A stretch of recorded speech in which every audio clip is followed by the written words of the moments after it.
الحمد لله رب العالمين، والصلاة والسلام على أشرف المرسلين محمد الأمين وعلى آله وصحبه ومن تبعهم بإحسان إلى يوم الدين.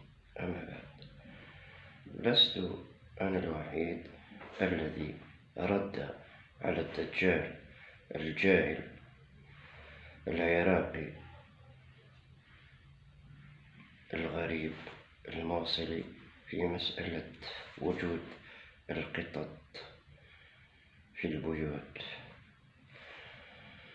أو بالأحرى قول تحذير الأتباع النواعق الذين يصدقون هرطقاته، سيما النساء المولعات به، النساء الغبيات الجاهلات الضالات المضلات مولعات بهذا الدجال الذي يعرف كيف يكسب قلوبهن بكلامه المعسول وبافتراءاته وبكذبه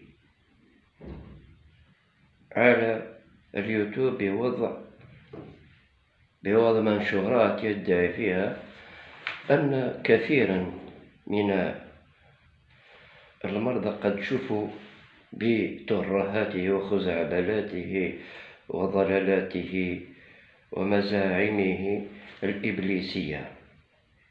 قلت قد كنت رددت عليه، ولكن اليوم سأوثق كلامي بفيديو للشيخ جاسم العبدلي الذي رد عليه كذلك، ولكن هو يرد بلا باقة.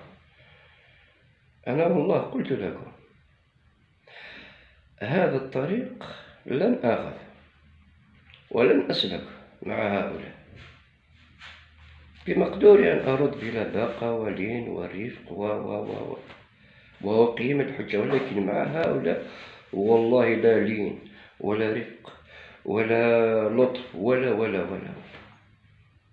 أنا لا أرحم هؤلاء، لأنهم دمروا عقائد المسلمين،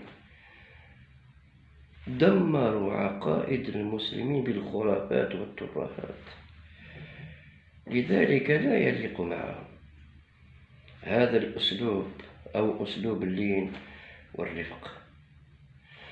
المهم، سأضع لكم إن شاء الله في صندوق الوصف فيديو للشيخ جاسم العبدلي وهو يرد على هذا المعتوه الذي حذر أتباعه أو حذر المشتركين في قناته من تربية القطط في المنزل. فشاهدوا الفيديو. السلام عليكم.